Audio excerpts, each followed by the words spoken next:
Celiac, gluten, irritable bowel syndrome, do they have any connection? What is celiac? What is gluten? Irritable bowel syndrome? Irritable bowel syndrome, the very name indicates what it is, which is irritation of the gastrointestinal tract.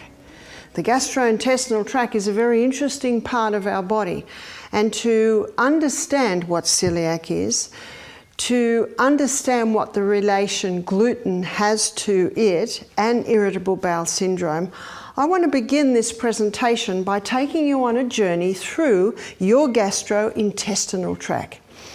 It is a hollow tube. It is approximately 8 meters long.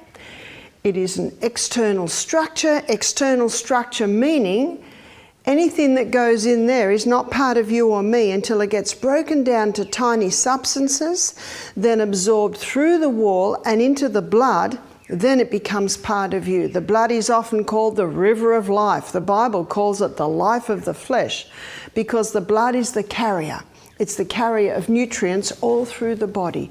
To the CBD, central business district of the human body, is the workings inside the cell.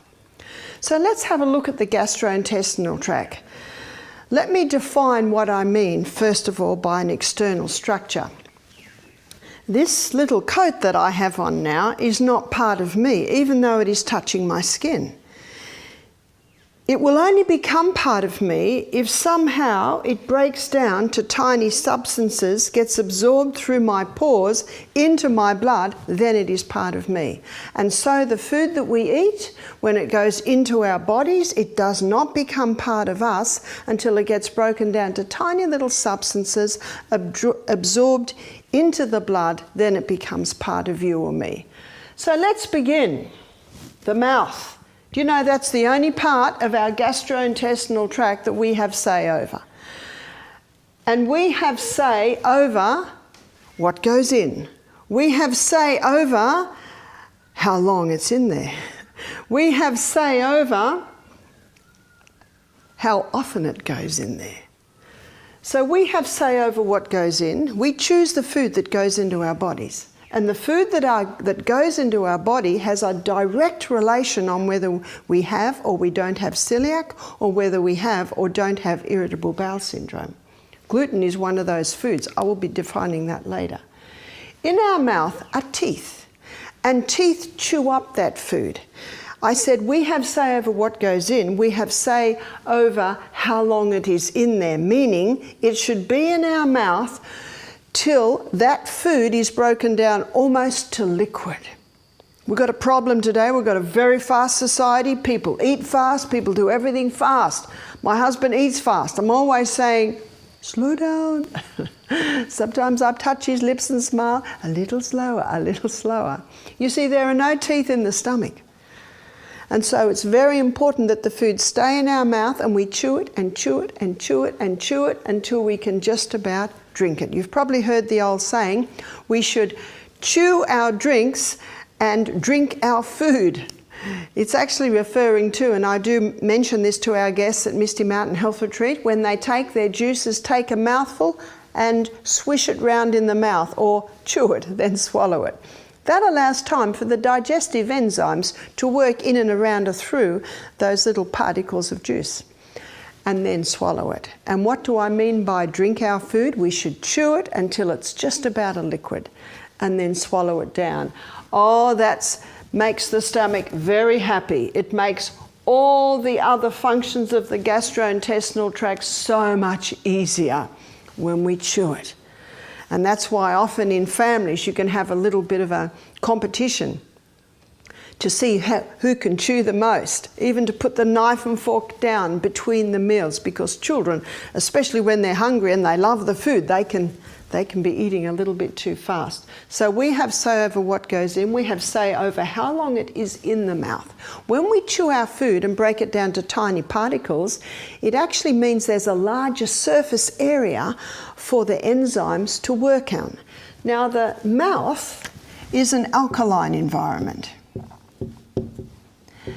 And the enzymes in the mouth are the ones that only work in an alkaline environment. And the main enzyme released in the mouth for digestion is an amylase called ptyalin. And ptyalin is the enzyme that breaks down starch. That's the only food, or the main food, that starts digestion in the mouth.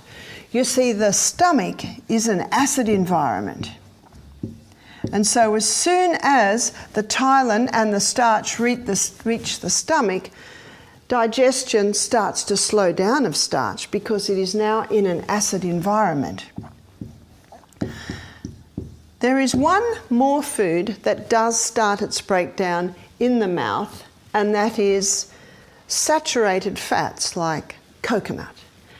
It's a short or a medium chain fatty acid, and there are glands just underneath the tongue called sublingual glands, and they release lingual lipase. And lingual lipase is the enzyme that breaks down short and medium chain fatty acids. So we'll say, for short, saturated fat.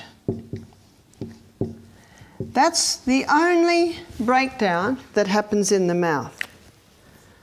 Now, the stomach is an acid environment.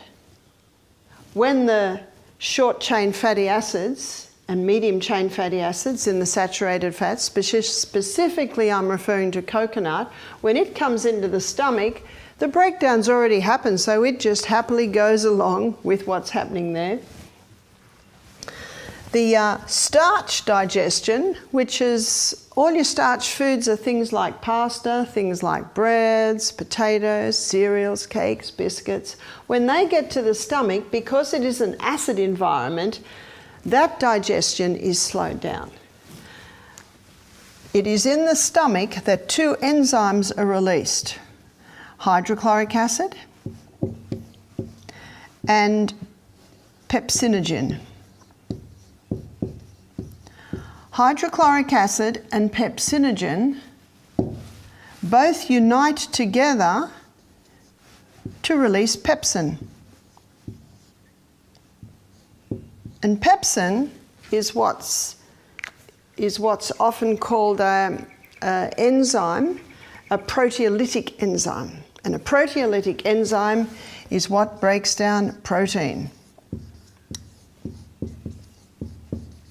That is the only digestion that happens in the stomach. Most people are unaware of that. And that's the only part of the stomach that is acid. In fact, these two coming together can only happen in an acid environment. Pepsin can only work in an acid environment. That's why it is so important not to drink with our meals, because that waters down that acid environment. We should be drinking half an hour before the meal and resume about an hour and a half, 2 hours after the meal. If you're thirsty, have a mouthful. One mouthful is not going to drastically change that acid environment, but the majority of our water should be drunk between meals.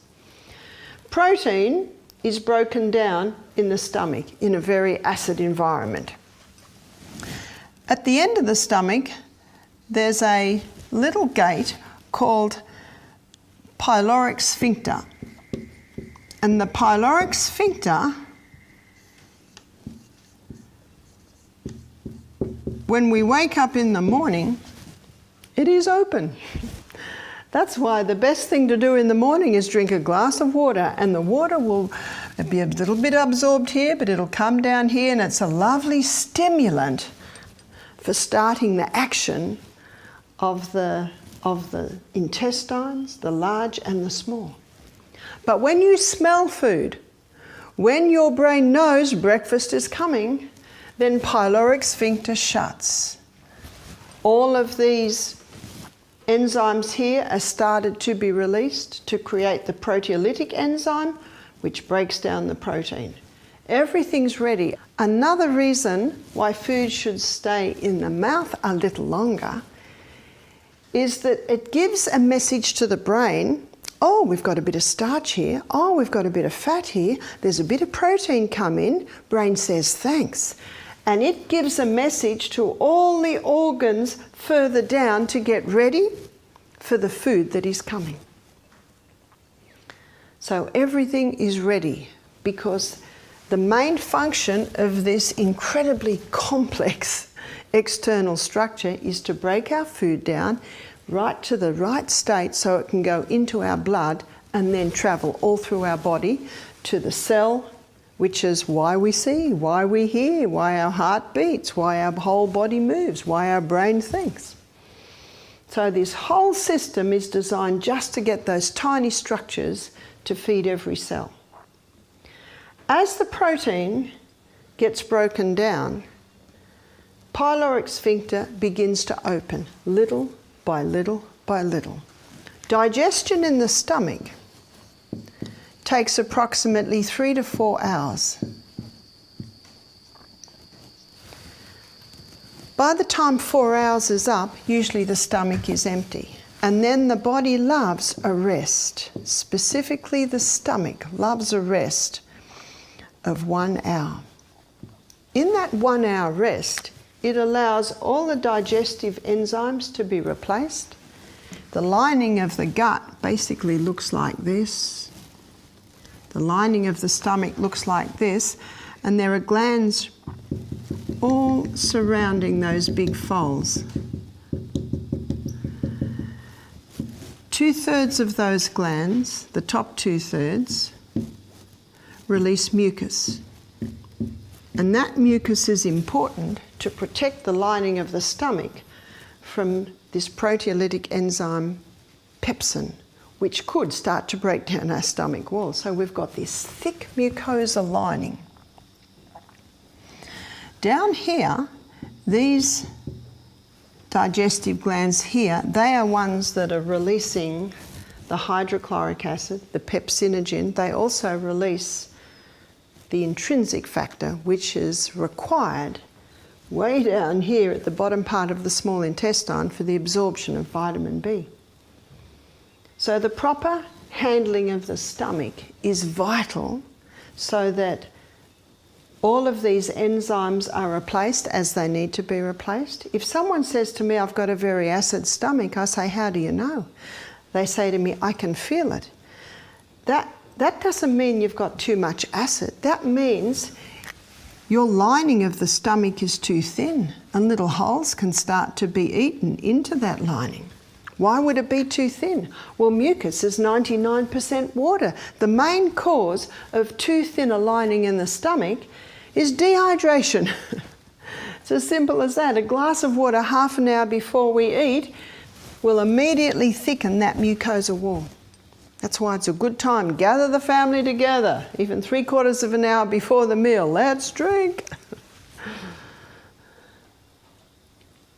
So very important that the water be drunk. Very important that there be a gap between meals.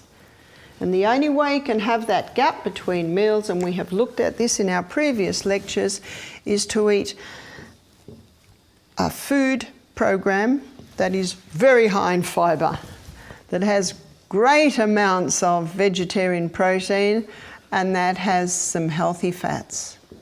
I call them the FPFs. As the food gets broken down, pyloric sphincter opens, and little by little it comes through to the duodenum. This is the duodenum here. It's the first part of the small intestine. Duodenum is an alkaline environment.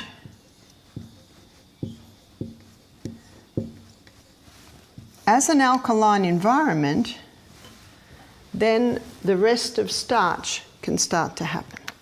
So when it comes into this alkaline environment, a few things are happening here. Here is the liver, there's our gallbladder, this is the bile duct. Can you see it comes down and it connects with the neck of the pancreas? This is pancreas here. What happens in the duodenum is bile from the gallbladder starts to break the fat down into tiny particles. So we've got fat.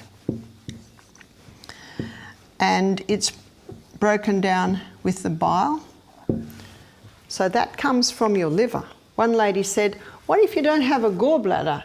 It is the liver that makes the bile, and the gallbladder really is just a reservoir for the bile. So if the bile If the bile hasn't got its reservoir anymore, then it really will just be made in the liver and then just put straight down. The body is an amazing organism in its ability to adapt. Quite phenomenal.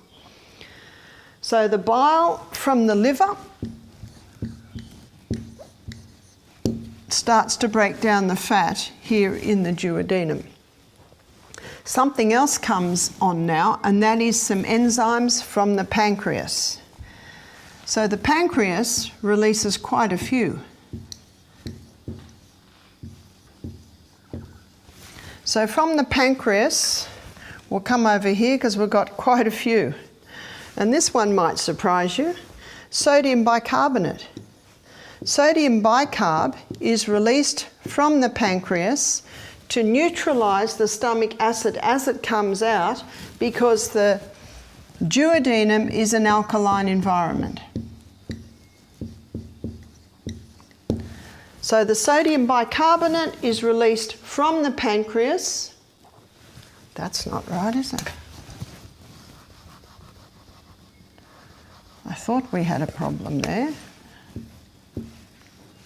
That's better. From the pancreas to neutralise the stomach acid as it comes through, and to maintain or ensure that the duodenum is an alkaline environment. And then from the pancreas, we've got pancreatic lipase. We'll just put a P for pancreatic lipase. And the pancreatic lipase further breaks down the fat. We've also got pancreatic amylase. And amylase is the enzyme that breaks down starch. So can you see starch digestion is happening or begun in the mouth. It's put on hold in the stomach in that acid environment, and then it's revived again in the duodenum under the action of pancreatic amylase. That's where the final breakdown happens. The pancreas also releases trypsin. And trypsin and chymotrypsin are two proteolytic enzymes. And remember, the proteolytic enzymes are the ones that break down protein.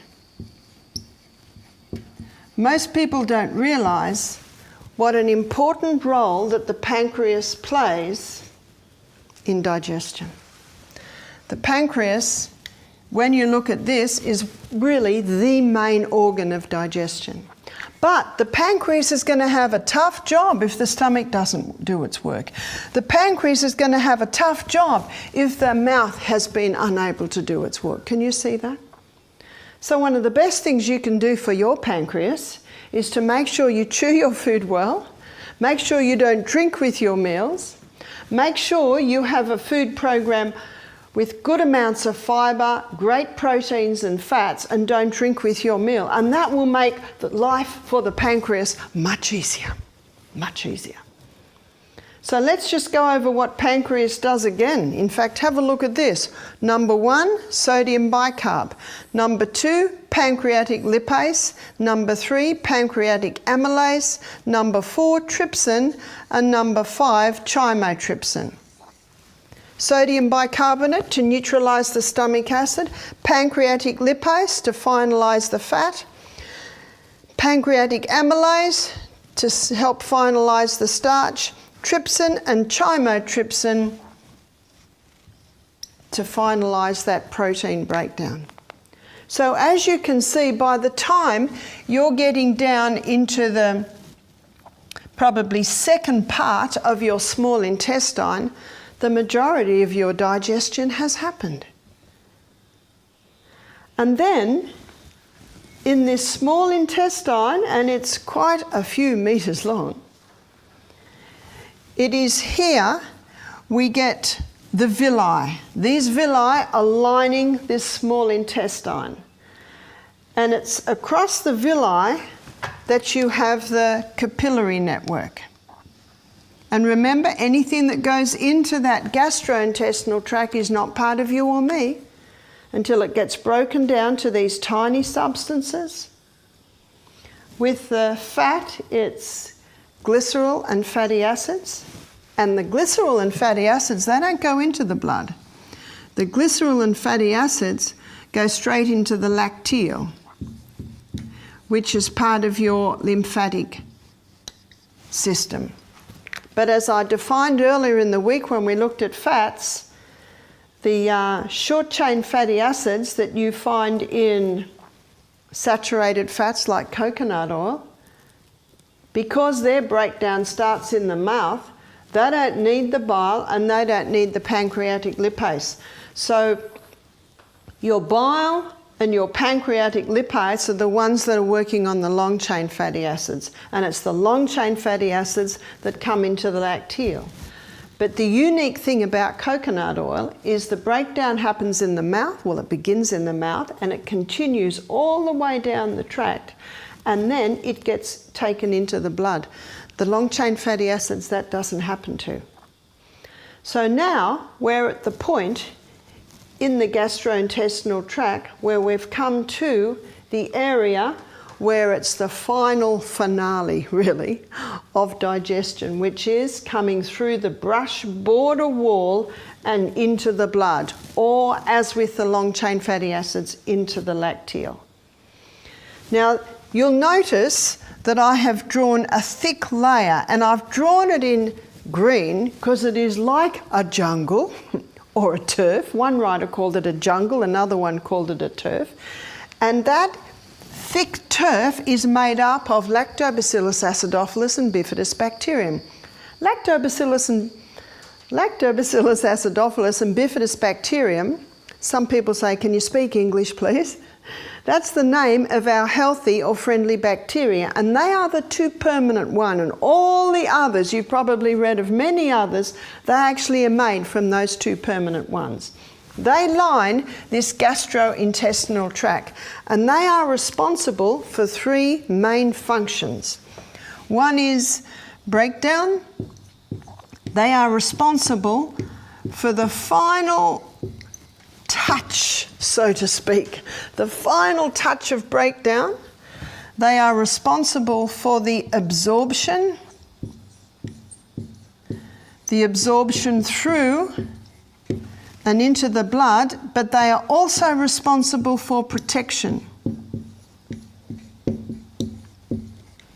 There's your border protection. Pretty important, aren't they? Every part of this gastrointestinal tract is vital. But I would have to say this is probably the most vital part, because this is the grand finale.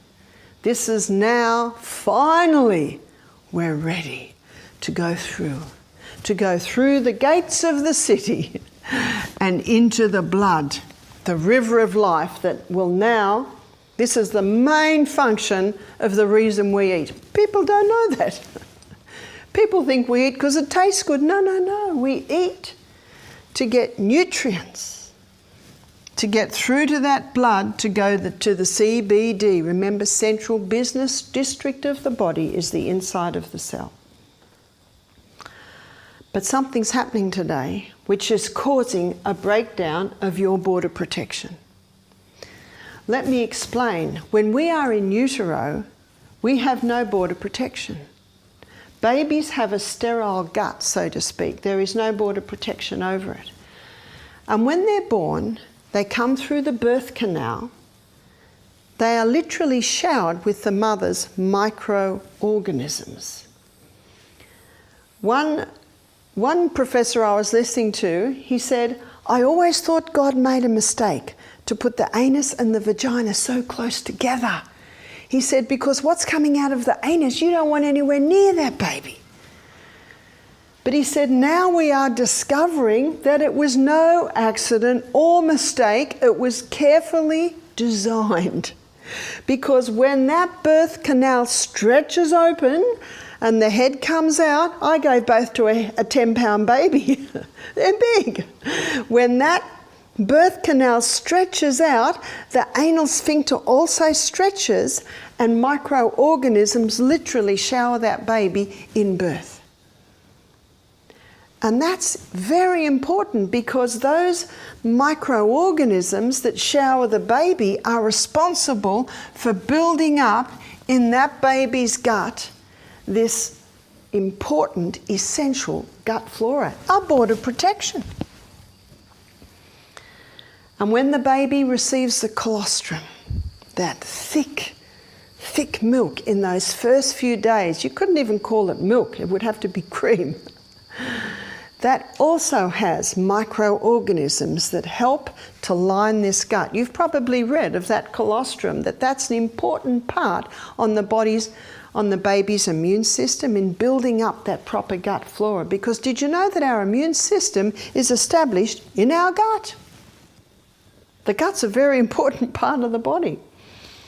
Not often discussed, actually rarely discussed.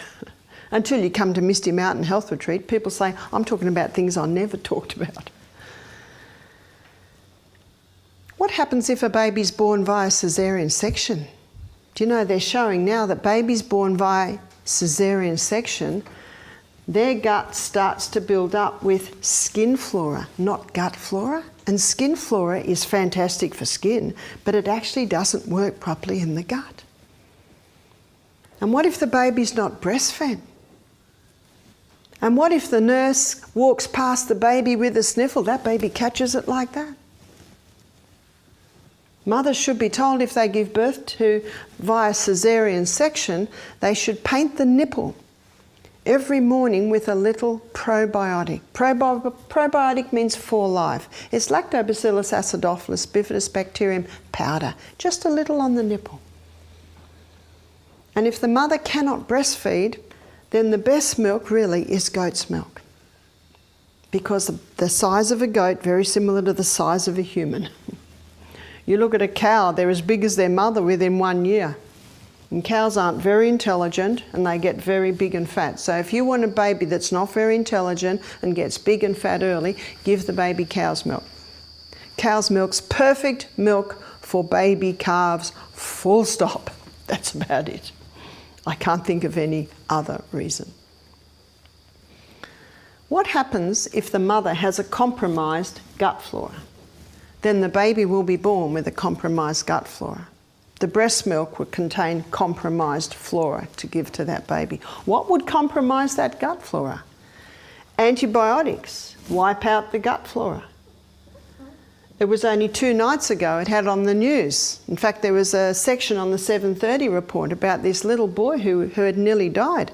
He was just given antibiotic after antibiotic after antibiotic for ear problems.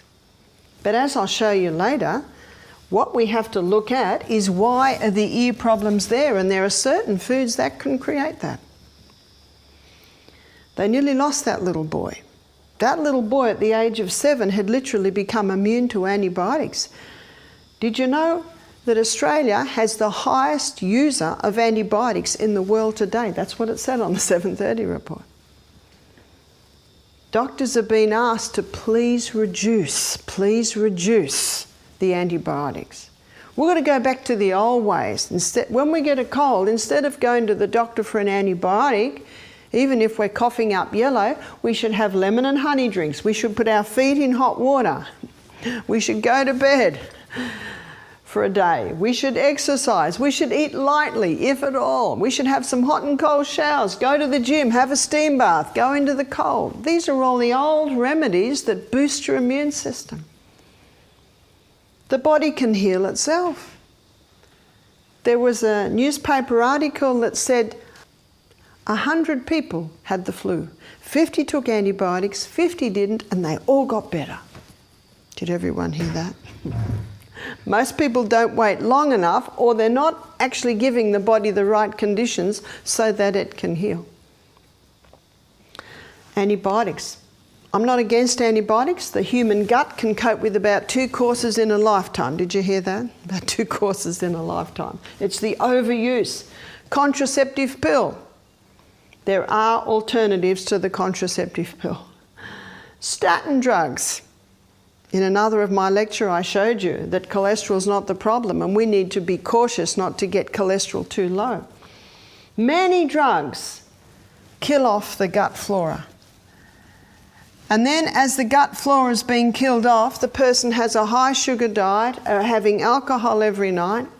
And as I'll look in a minute, the high sugar starch in wheat feeding the yeasts in the gut so that they get out of control.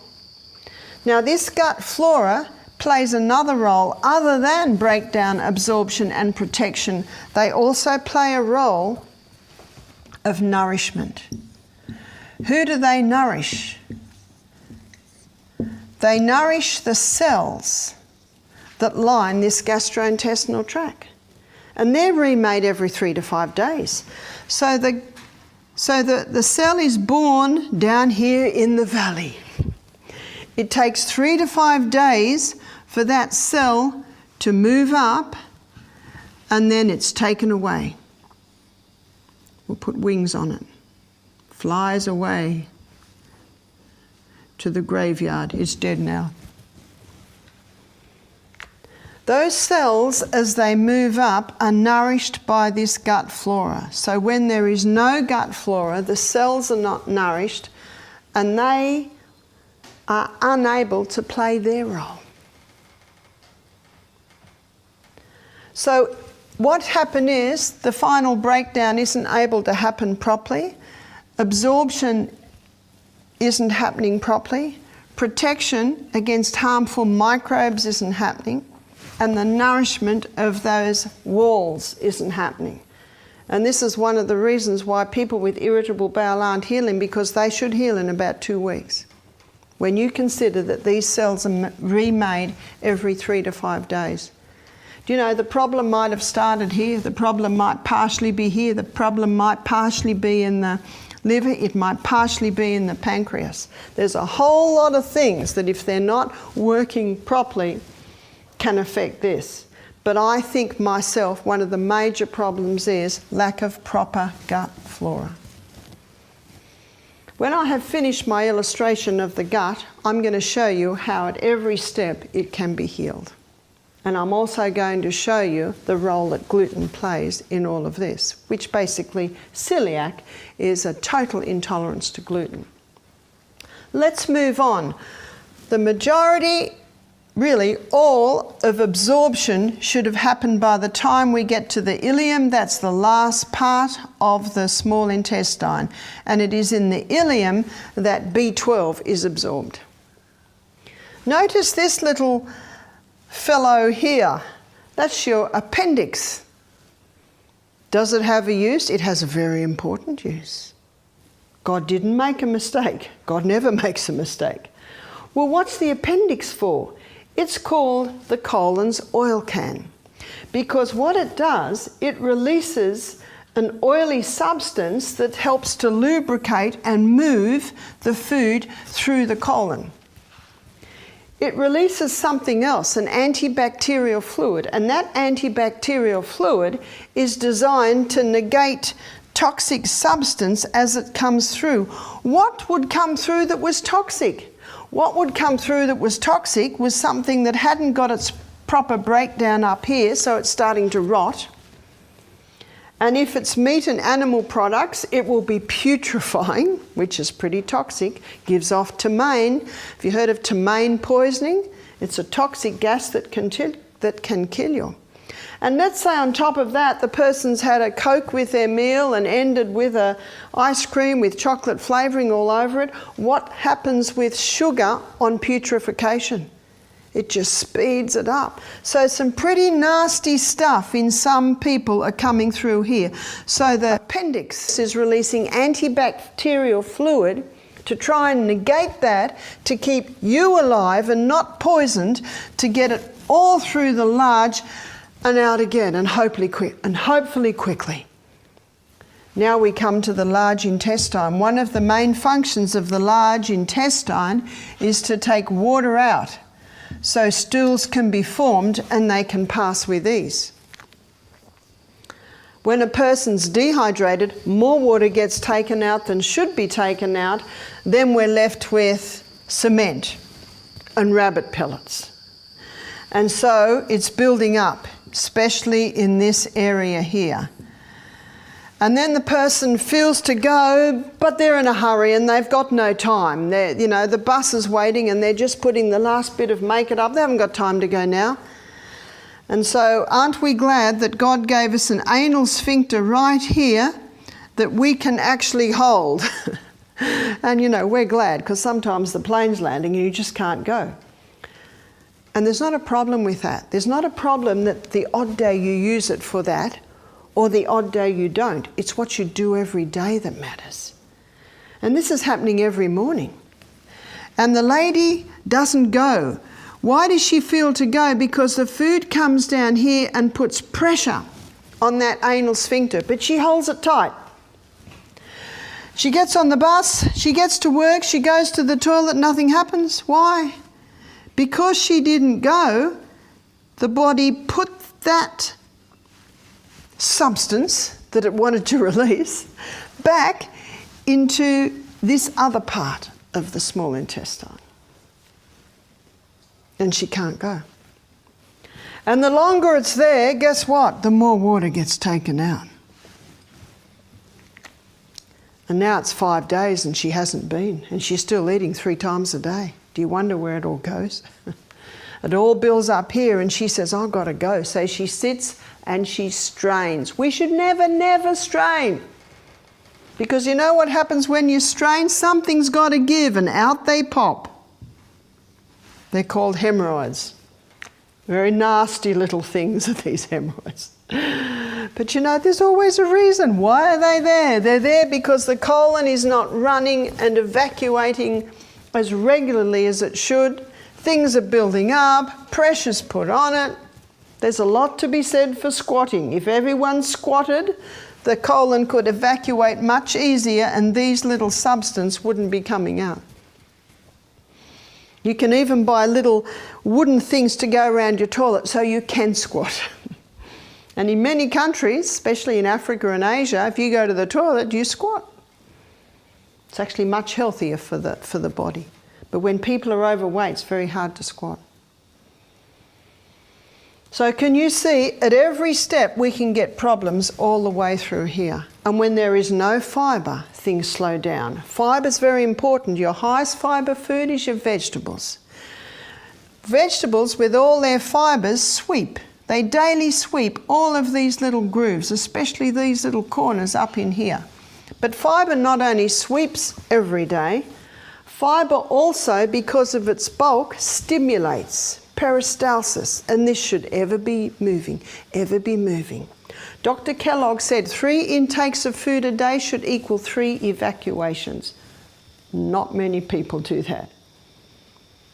The food that we eat should be out within 16 hours. And I'm afraid that doesn't often happen. It doesn't often happen because our bodies are creatures of habit and people get into the habit of only going when it's comfortable to go. When we feel to go, we should promptly answer nature's immediate call. And if we don't, we should panic.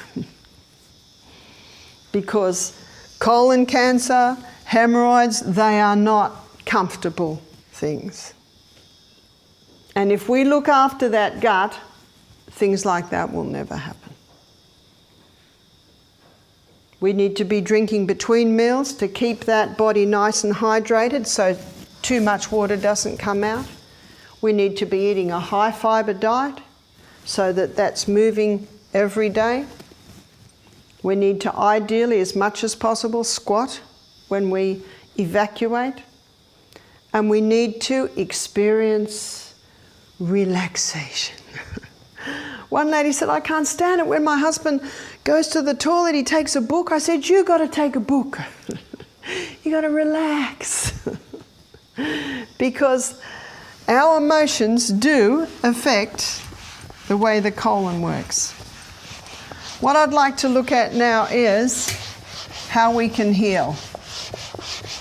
How we can get things moving in this gut. Notice the word movement. Movement as it should be. Movement is life. Any stagnation at any point in this gut is going to cause putrefaction and thus problems. So as I mentioned earlier, we've got to chew. As I mentioned earlier, we've got to have water between meals and not with meals.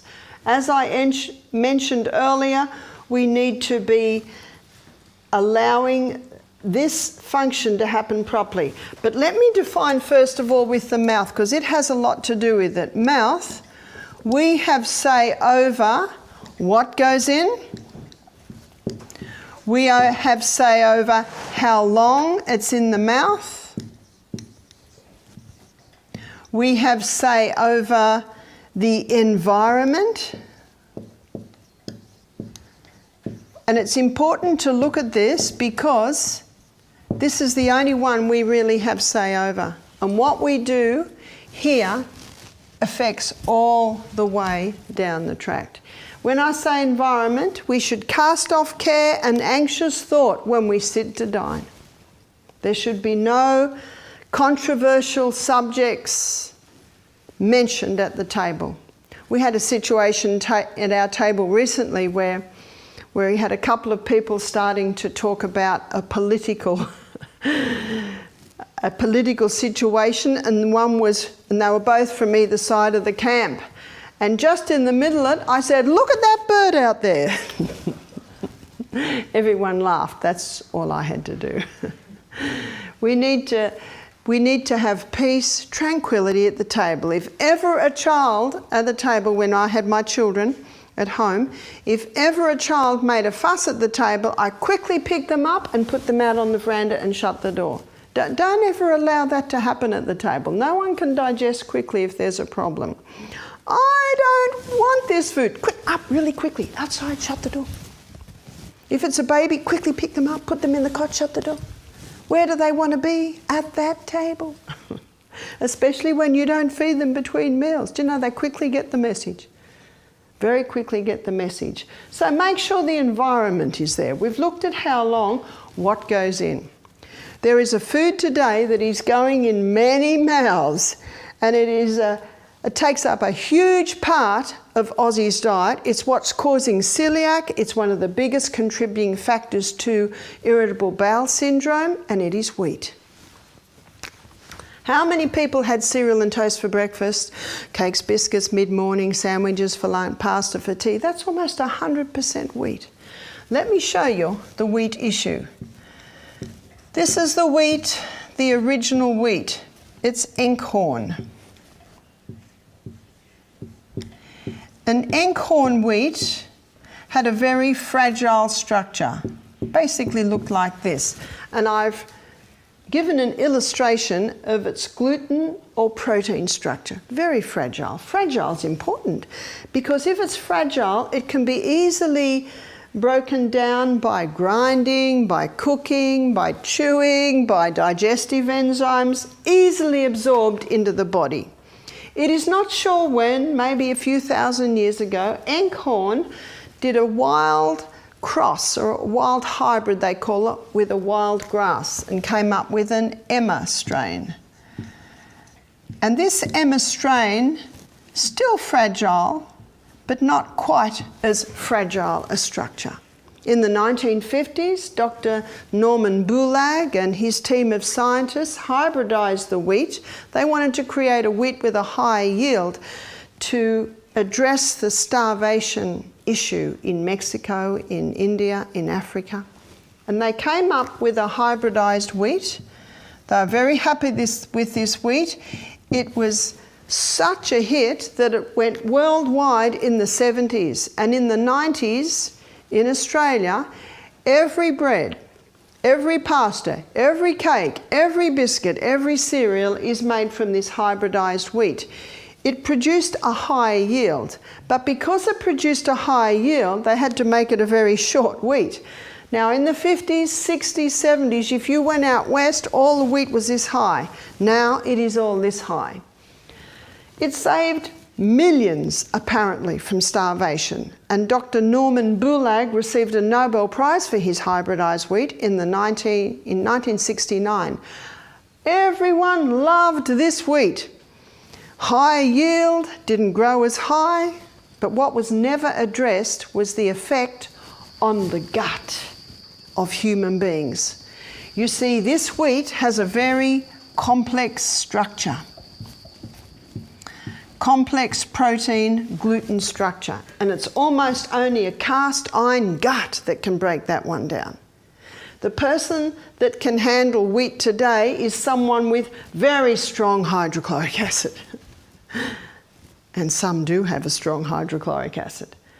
But many don't, and many don't because they drink with their meals, they're eating all through the day, which just exhausts their hydrochloric acid resources, and these glands that are releasing the hydrochloric acid and the pepsinogen are getting exhausted. I have never met someone with an over-acid stomach.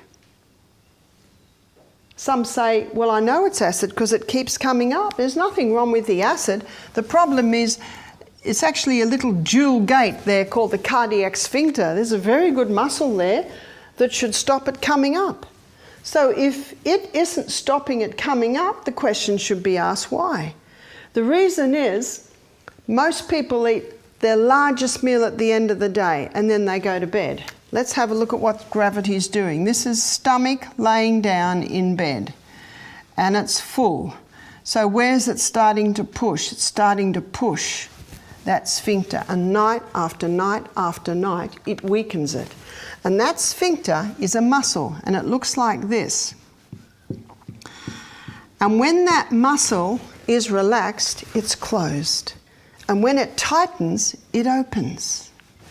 So can you see a large meal at night and someone who's highly stressed, their muscles tighten and their little cardiac sphincter opens and it comes up.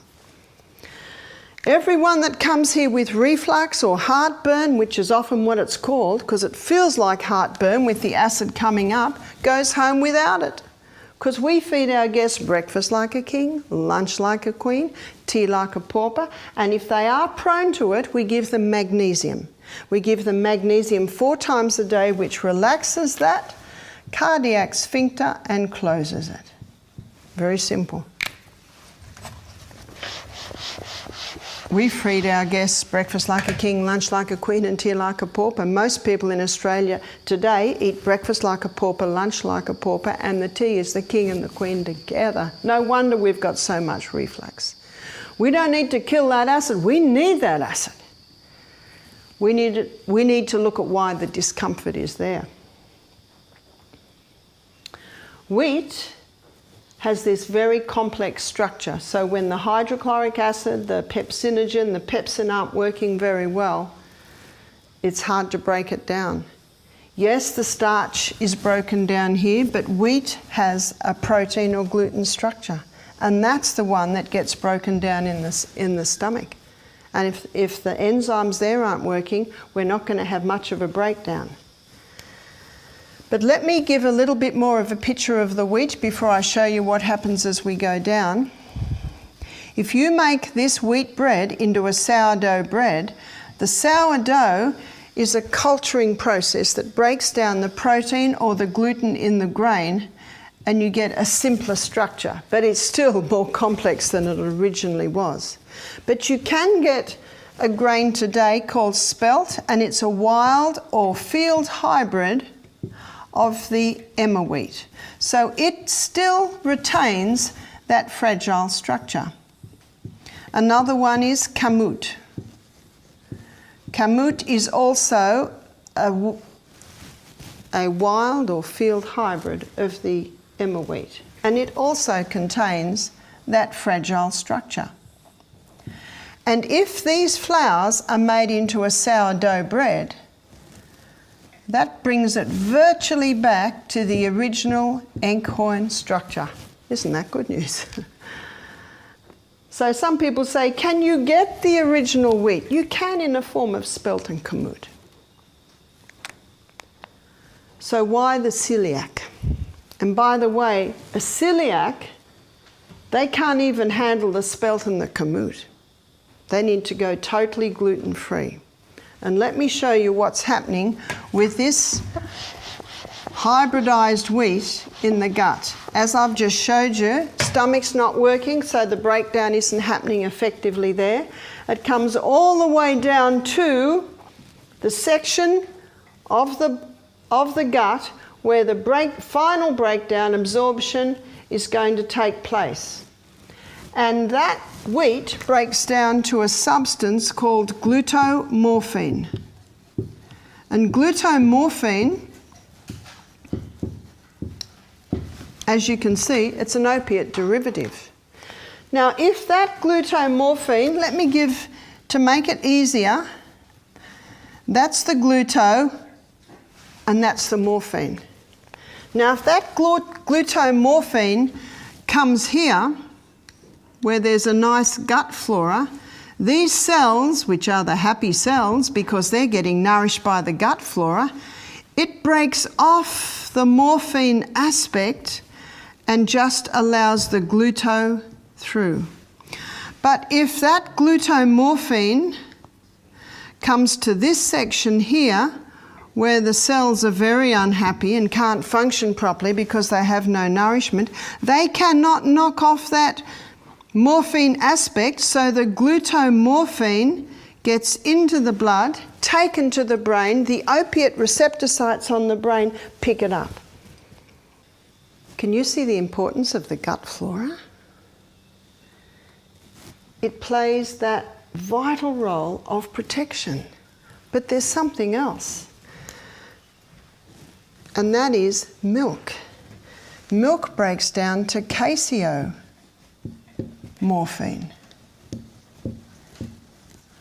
But it is true, there are some guts that can handle dairy.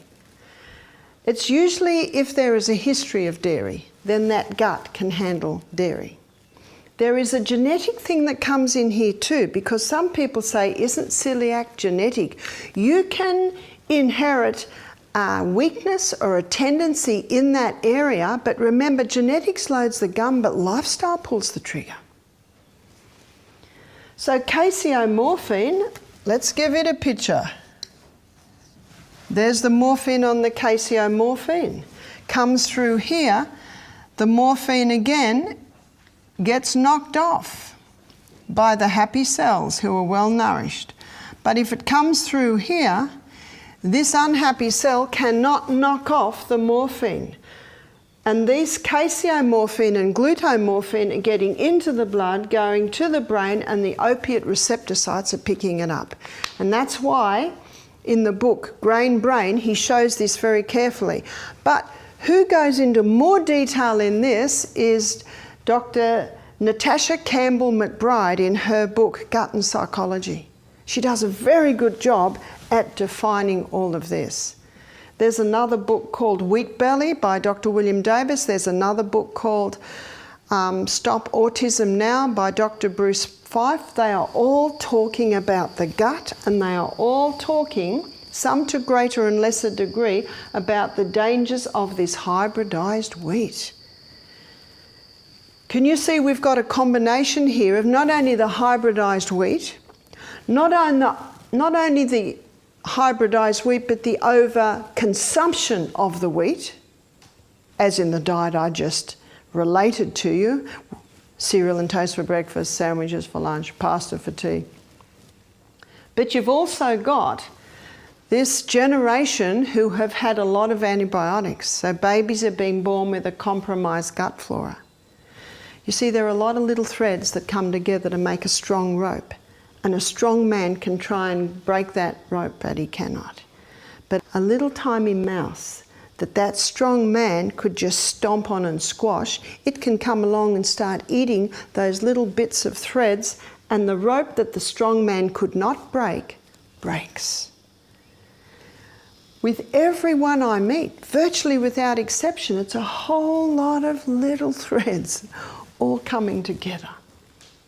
Now that I've shown you this, now that I've established the effect that this is happening on the gut, and by the way, if border protection's been lost, These glutamorphines and caseomorphines are highly irritating, and they're highly irritating to this sad cell that cannot protect itself. It doesn't get nourishment and it's lost its protection. So what I'm going to do here is I'm going to make a list.